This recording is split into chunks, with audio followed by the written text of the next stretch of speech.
বিএনপির প্রার্থী মনোনয়নের প্রতিক্রিয়ার খবর জানাতে যুক্ত হচ্ছেন আমাদের সহকর্মীরা। শুরুতেই যাচ্ছি, বরিশালে আছেন কাউসার রানা, তার কাছে। রানা, সেখানে দলীয় নেতাকর্মী সমর্থকদের প্রতিক্রিয়া কেমন?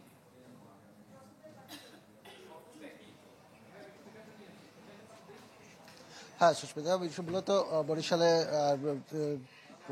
বিএনপির যে প্রার্থী ঘোষণা হয়েছে তারপর থেকেই নেতাকর্মী যারা রয়েছেন তাদের মধ্যে বেশ উচ্ছ্বাস লক্ষ্য করা গেছে। গতকাল রাত থেকেই তারা প্রার্থীর বাসায় ভিড় করছেন এবং আজ এই মুহূর্তেও আমি রয়েছি বরিশাল সদর আসনের বিএনপির যে মনোনীত প্রার্থী মুজিবুর রহমান সরোয়ারের বাসভবনের সামনে। সেখানে আপনি দেখতে পাচ্ছেন যে অসংখ্য নেতাকর্মী যারা রয়েছেন, অনুসারী ভক্ত যারা রয়েছেন, তারা সেখানে ভিড় করেছেন। আমরা দেখেছি যে সকাল থেকে ফুল নিয়ে এসেছেন অনেকে, তারা ফুল দিয়ে তাকে শুভেচ্ছা জানিয়েছেন এবং অন্যান্য যে প্রার্থীরা রয়েছেন অন্যান্য আসনগুলোতে সেখানেও কিন্তু আমরা খবর নিয়েছি যে সেখানেও একটি উৎসব মুখর পরিবেশ বিরাজ করছে। আমরা প্রার্থীদের সাথে কথা বলেছিলাম, যেহেতু অনেক আসনেই একাধিক প্রার্থী আশা করেছিলেন তারা বিএনপির মনোনয়ন পাবেন, যেহেতু অনেকে বঞ্চিত হয়েছেন সেই বিষয়ে কিন্তু তারা বলেছেন যে যেহেতু আরো অনেকগুলো পদ রয়েছে, যেমন বরিশাল সিটি কর্পোরেশন, তারপরে জেলা পরিষদ, উপজেলা পরিষদ সহ নানান পদ রয়েছে, পরবর্তীতে তাদেরকে সেই সব পদের মনোনয়ন দিয়ে মূল্যায়ন করা হবে এবং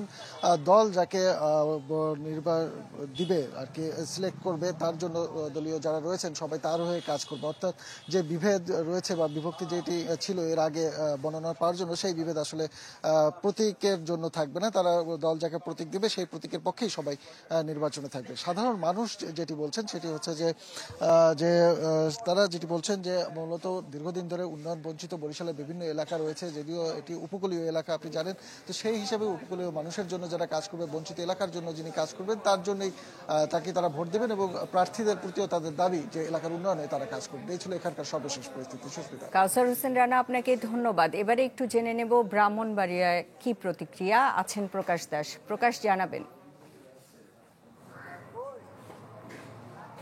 জি সুস্মিতা, মূলত ৬টি আসন নিয়ে কিন্তু ব্রাহ্মণবাড়িয়ার নির্বাচনী এলাকা এবং এই ৬টি আসনের মধ্যে গতকাল ৪টি এই আসনের যে বিএনপির যে প্রাথমিক তালিকা রয়েছে মনোনয়ন, সেটি ঘোষণা করা হয়েছে।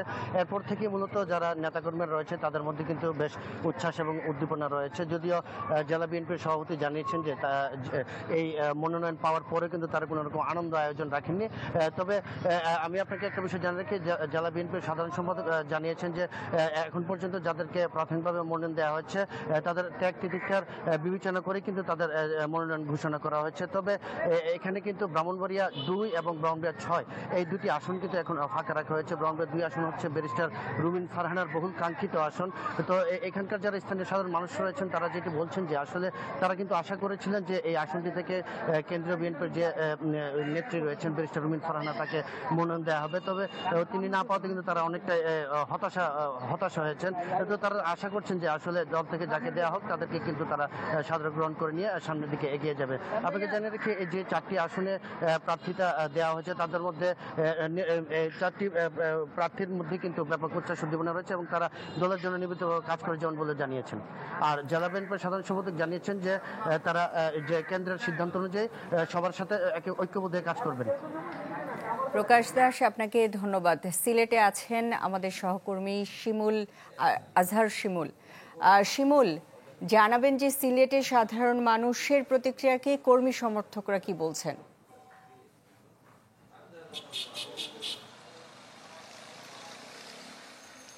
সুস্মিতা, জানিয়ে রাখি সিলেট জেলায় মোট ৬টি নির্বাচনী আসন রয়েছে। তার মধ্যে গতকাল সিলেটের ৪টি নির্বাচনী আসনে মনোনয়নপত্র আসলে বিএনপি থেকে দেওয়া হয়েছে প্রাথমিকভাবে এবং সিলেটের ২টি আসন অর্থাৎ ৪ এবং ৫ এই ২টি আসনে এখন পর্যন্ত ফাঁকা রাখা হয়েছে এবং সিলেট ১ আসনকে আসলে একটি ঐতিহ্যের আসন ধরা হয় এবং দীর্ঘদিন ধরে মিথ রয়েছে সিলেট ১ আসন থেকে যে প্রার্থী পাশ করেন তারাই আসলে ক্ষমতায় যান এবং সিলেট ১ আসনে দেওয়া হয়েছে খন্দকার আব্দুল মুক্তাদিরকে। ২ আসনে আপনারা জানেন যে নিখোঁজ ইলিয়াস আলীর স্ত্রী তাসলিনা রশিদ লুনাকে দেওয়া হয়েছে এবং সিলেট ৩ আসনে যুক্তরাজ্য বিএনপির সভাপতি আব্দুল মালেককে দেওয়া হয়েছে এবং সিলেট ৬ আসনে জেলা বিএনপির সাধারণ সম্পাদক এমরান আহমেদ চৌধুরীকে দেওয়া হয়েছে এবং বাকি দুটি আসন ফাঁকা রাখা হয়েছে।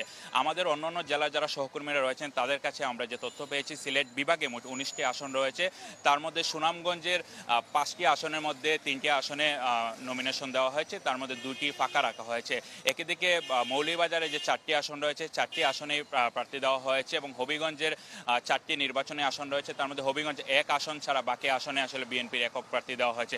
এবং জানিয়ে রাখি, সিলেট অঞ্চল যেহেতু প্রবাসী অধ্যুষিত এলাকা, এই এলাকা মোট 3 জন প্রার্থীকে আসলে এবার বিএনপি মনোনয়ন দিয়েছে। যুক্তরাজ্য বিএনপির সভাপতি মালিক এবং সাধারণ সম্পাদক মোহাম্মদ কয়সর আহমদ এবং মৌলভীবাজার 2 আসনে শওকত আহমদকে আসলে মনোনয়ন দিয়েছে বিএনপি।